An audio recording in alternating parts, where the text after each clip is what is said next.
Jadi beredar cukup banyak saat ini rumor yang mengatakan bahwa tanah atau rumah atau apapun juga yang mungkin sudah terlantar atau tidak diurus itu akan diambil negara. Ini lagi ramai sekali. Bahkan di dalam acara Lebaran kemarin semua keluarga saya bertanya, bener nggak sih katanya rumah warisan itu akan diambil negara? Selanjutnya silakan Kang Dede Yusuf. Saya takut konflik of interest juga ini, Pak. Bisa dilaporkan malah nanti. Terima kasih, Pak Ketua. Assalamualaikum warahmatullahi wabarakatuh. Pak Menteri yang saya hormati, Pak Wamen, juga seluruh jajaran Eselon 1, Eselon 2, para kanwil dan para kantah se-Indonesia. Saya tidak mau mengabsen Jawa Barat atau dapil saya, tetapi saya ingin memberi dua pertanyaan saja yang mudah-mudahan ini bisa menjawab beberapa isu-isu kita. Yang pertama, Pak Menteri, kita mengapresiasi sekali apa yang sudah dilakukan dengan keterbatasan anggaran, tapi kelihatan sekali progresnya berjalan dengan baik. Nah, ini ada hal yang saya wajib menyampaikan dan perlu nanti saya minta Pak Menteri untuk mengklarifikasi. Jadi beredar cukup banyak saat ini rumor yang mengatakan bahwa tanah atau rumah atau apapun juga yang mungkin sudah terlantar atau tidak diurus itu akan diambil negara. Ini lagi ramai sekali. Bahkan di dalam acara Lebaran kemarin semua keluarga saya bertanya, bener nggak sih katanya rumah warisan itu akan diambil negara? Lalu saya mengatakan bahwa kita akan coba minta cross check. Karena ini ada Permen 20 tahun 2021 yang kurang lebih mengatakan bahwa rumah warisan kalau tidak diurus, tidak disertifikatkan atau tidak balik nama, itu nanti dalam beberapa waktu itu akan diambil oleh negara. Nah, tentu ini mengkhawatirkan banyak sekali orang warga masyarakat dapat tanah warisan, rumah warisan. Kalau orang zaman dulu itu NJOP-nya murah, Pak. Begitu dapat warisan, tiba-tiba NJOP-nya sekarang sudah ratusan juta. Ketika harus balik nama, itu antara 5-10% biayanya. Mungkin seseorang harus mengeluarkan bisa ratusan juta, bahkan miliaran untuk tanah warisan. Bayangkan orang yang punya dapat tanah warisan di daerah Wijaya. Dulu orang tuanya mungkin puluhan tahun yang lalu belinya masih murah. Sekarang sudah puluhan miliar. Balik namanya itu pasti mahal sekali. Sehingga banyak yang tidak diurus, atau mungkin ada orang yang ada di atas itu. Termasuk tanah-tanah yang tidak, katakanlah tidak ditempati. Nah, pertanyaannya adalah, banyak masyarakat ketakutan.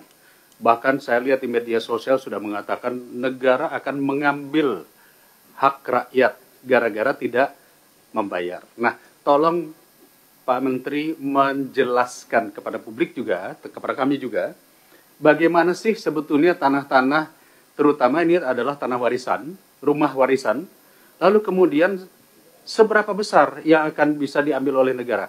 Satu contoh begini, saya sepakat kalau ada tanah yang mungkin luasannya ratusan hektar, ribuan hektar tidak diurus, diambil oleh negara, dimanfaatkan untuk kepentingan umum. Tapi kalau tanah cuma 200 meter persegi, 400 meter persegi yang banyak di daerah di kampung-kampung, warisan tidak diurus karena banyak warga juga tidak mau, mungkin lupa membayar PBB. Kalau ini diambil, mungkin ini bisa jadi satu masalah. Oleh karena itu kami mohon penjelasan Pak Menteri sekaligus juga kepada masyarakat, batasannya seperti apa?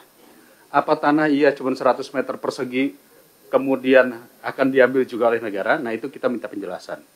Itu yang pertama. Yang kedua, Pak Menteri, kita beberapa waktu yang lalu, 3 bulan yang lalu di ruangan ini kita sudah mengatakan begitu banyak pengaduan dan Komisi 2 meminta ada yang namanya dashboard pengaduan dan laporan kepada pimpinan komisi dan Komisi 2. Alhamdulillah, Ibu Staf Sus, Ibu Reska beserta tim sudah membuat dashboard dengan susah payah. Akhirnya dashboard itu ada. Namun saya ingin membuktikan. Saya minta izin sama Pak Menteri, bolehkah kami tampilkan dashboard laporan pengaduan-pengaduan masyarakat yang masuk ke Komisi 2 dan sejauh mana prosesnya sehingga kita bisa melihat. Tolong dari Asrot ditampilkan. Kalau saya tidak salah sudah ada sekitar 27 pengaduan yang sudah di follow up. Dan bentuknya seperti apa, karena pimpinan ketua juga saya rasa belum pernah melihat ini. Biar kita lihat sama-sama apa yang sudah dilakukan Kementerian ATR beserta dengan Komisi 2. Silakan tolong ditampilkan.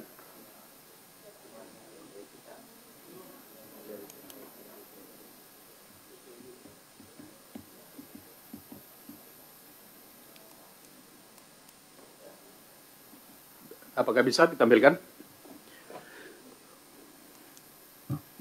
Ini nanti Ayo, untuk Sekretariat. menjawab, ya, ini untuk menjawab berbagai pertanyaan masyarakat yang mengadukan kepada Komisi 2, sehingga kita bisa melihat sejauh mana sudah berlangsung. Karena kalau kita hanya ketemu rapat-rapat saja, tetapi follow up-nya tidak ada, ini mungkin akan sulit. Tolong dimasukkan, nick-nya dimasukkan. Dan biasanya ini adalah nama pengadu yang akan dimunculkan. Ini kawan-kawan juga mungkin baru lihat kali ya. Oke, kita lihat ini apa hasil kerja tim ATR BPN beserta dengan Setkom. Bisa dimasukkan?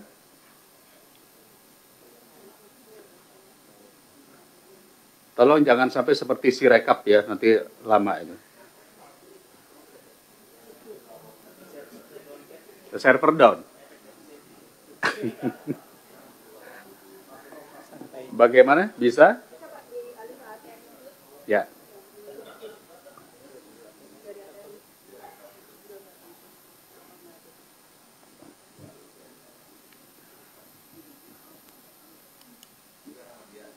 Ya, pakai nama siapa saja dulu, yang penting masuk. Ini nama pengadunya, Pak. Nama pengadunya. Oke. Ini satu contoh ya, Muhammad Basuki Yaman, pengaduan warga kampung Cirapuan, telah menempati wilayah tersebut selama hampir 200 tahun. Bener nih. Oh, pada masa kolonial, nama kampung Cirapuhan diubah menjadi Dago Elos. Oh, di Bandung nih, Dago Elos. Untuk mengubah riwayat sejarah tanah. Sejak 40 tahun terakhir, mafia tanah dengan intimidasi dan manipulasi dokumen mulai mengklaim warga. 3 oknum mengatasnamakan masyarakat adat setempat menguatkan klaim palsu atas tanah tersebut. 4 hak warga atas tanah dipersulit, termasuk pemeriksaan ulang terhadap sertifikat resmi yang dimiliki warga. Beberapa pihak telah menerima rekomendasi hak atas tanah yang tidak sesuai dengan bukti kepemilikan yang sah. Status proses. Oke, tindak lanjutnya apa? Proses kasasi di Mahkamah Agung dengan menunggu putusan pengadilan yang berkekuatan hukum tetap. Lalu, apa upaya yang dilakukan kanwilnya dan kantahnya? Ada? Belum ada. Nah, begini. Kalau ini tidak ada, ini baru laporan namanya. Follow up-nya, ini yang kami inginkan, apa yang dilakukan oleh BPN setempat. Apakah kanwil? Kalau ini kan saya tahu kanwil Jawa Barat. Kantahnya berarti kantor tanah Kota Bandung. Itu mesti ada tulisannya itu, harus ada pelaporannya. Ya. Jadi jangan sampai nanti dashboard ini hanya sekedar tindak lanjut saat ini sudah berada di katakanlah kepolisian atau di pengadilan. Kita ingin tahu apa yang dilakukan. Jadi mohon izin Pak Menteri, saya pikir ini perlu ya. Proses kasasi di Mahkamah Agung menunggu keputusan hukum yang tetap. Misalnya, Kanwil sudah melakukan ini, Kantas sudah melakukan ini, peraturan menteri sudah keluar ini, PP sudah seperti ini, gitu. Itu hampir sama seperti kasus pagar laut, seperti apa. Karena yang diinginkan oleh masyarakat adalah follow up-nya apa. Ya, tolong nanti Ibu Staf Sus beserta tim, kami mohon ini dibuatkan data tindak lanjutnya. Saya pikir seperti itu Pak Ketua. Cukup? Tambahan dikit Pak Ketua. Boleh, silakan. Menyambung dari